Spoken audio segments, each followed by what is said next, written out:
బలమైన కోరిక ఉద్దేశం ఏంటంటే పాప భారము నుండి మానవుణ్ణి మోచించాలని ఆ ప్రేమగల రక్షకుడు పిలుస్తూ ఉన్నారు.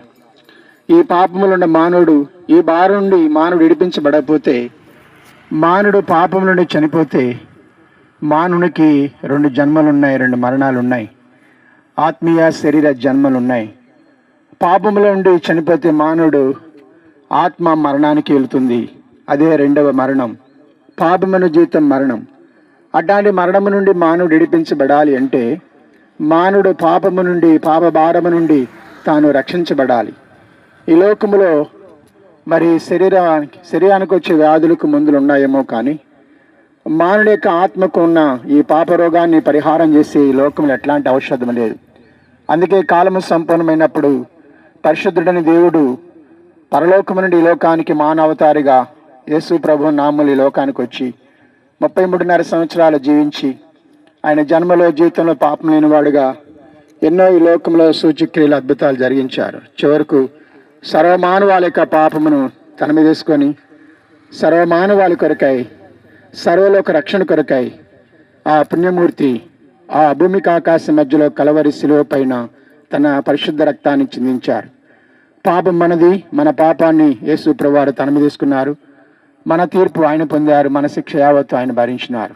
మన కొరకు ఆయన యేసు ప్రభువారు మరణించాడు, తిరిగి లేచినారు. ఈ రాత్రికాల సమయం, ఈ సాయంత్రకాల సమయంలో యేసు ప్రభు నామంలో నీకు అందించే శుభవర్తమానం ఏంటంటే, ప్రభువైన యేసుక్రీస్తునందు విశ్వాసం ఉంచు ద్వారా నీ పాపభారం, జన్మకర్మ పాపభారం నుండి తొలగించబడి రక్షించబడి ఆత్మరక్షణ పొంది శాంతి సమాధానాన్ని నువ్వు పొందగలవు. అంతేకాదు కానీ ఈ లోకం విడిచిన పరలోక రాజ్యంలో, మోక్షంలో నువ్వు ప్రవేశించగలవు. ఇంత గొప్ప రక్షణ నీకు కావాలంటే ఇది రక్షణ దినము, అనుకూలమైన సమయము. రేపేమీ సంభవించను నీకు తెలియదు.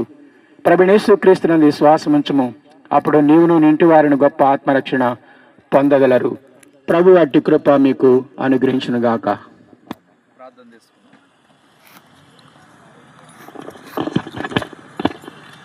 మహాపరిశుద్ధుడు అయిన మా పరలోక తండ్రి, దయగలిగిన యేసు ప్రభు నామంలో స్తోత్రములు చెల్లిస్తున్నాం. ఈ సాయంకాలమున ఈ ప్రాంతంలో ప్రజలను ప్రేమించి మీరు అనుగురించిన మీ సత్య శుభవార్త, రక్షణ వార్త, ప్రేమ వార్త, మానవులకు ముక్తిని, మోక్షాన్ని కలుగు చేసే జీవము కలిగిన శుభవార్త కొరకు వందనాలు.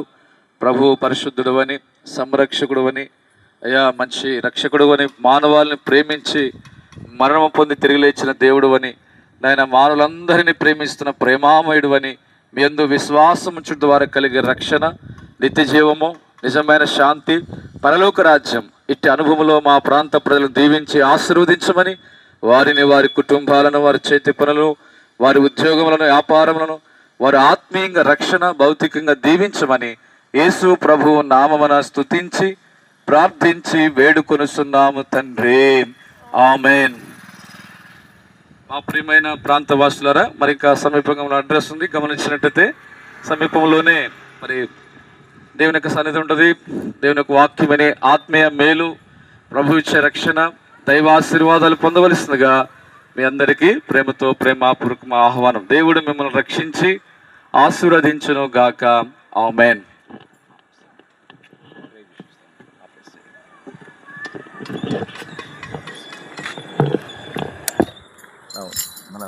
మీ పేరన్నా? పేరు